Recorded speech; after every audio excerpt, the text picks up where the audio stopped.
You can hear people talking, but you cannot understand what they are saying. You ask them to repeat themselves, they repeat, you still miss some words, you nod, you smile, and you hope you got the gist of it. Sounds familiar? Before you blame everyone around you for mumbling, let me show you what is actually happening. Hearing is not just about volume. Most people think hearing loss means silence, that sound just disappear. But that is not how it works. For most people with hearing loss can still hear sounds. They just cannot make sense of them. Here is a simple way to understand it. Think of your ear like a puzzle. Every sound that enters is a piece of the puzzle. Your brain puts the pieces together and gives you meaning. Now imagine some of the puzzle pieces are missing. You can still see the picture, but parts of it are incomplete, and you are left guessing what those missing parts say. That is exactly what happens when you have early hearing loss. Here is the science in plain language. Every word you hear is made of two types of sound, vowels and consonants. Vowels are the a, e, I, o, u sound. They are loud, they are easy to hear. Even a damaged ear can pick them up. Consonants are different. The S, the F, the TH, the sh. These sounds are soft, they are high pitch, and they carry almost the meaning in a sentence. When your inner ear is damaged, the consonants go first. They disappear. And all you are left are the vowels. Sentence like, can you pass the salt? Sounds like a, o, a, da. Your brain tries to fill in the gaps. Sometimes it gets right, sometimes it doesn't. And the person in front of you sounds like they are mumbling. But they are not mumbling. Your ear is working with incomplete information. Now, where exactly does this happen?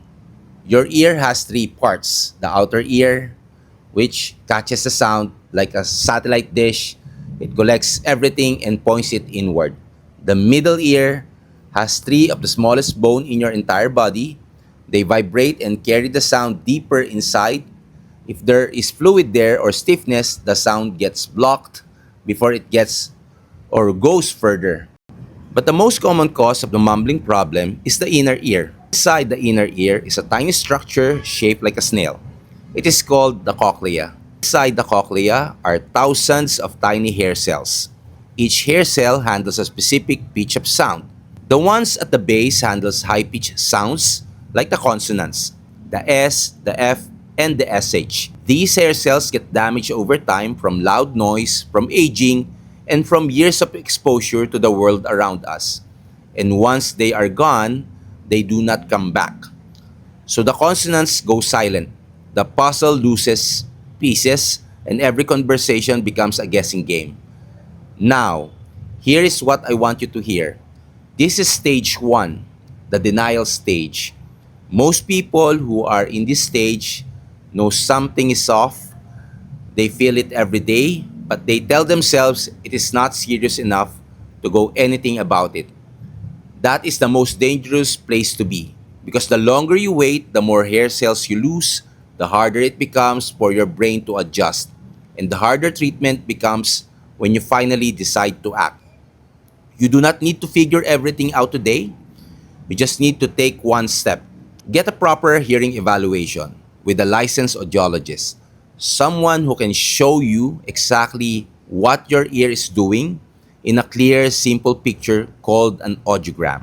I put together a free infographic that explains everything I just told you. The three parts of the ear, why consonants disappear first, the signs of distortion. All you have to do is just comment the word mumble below the video.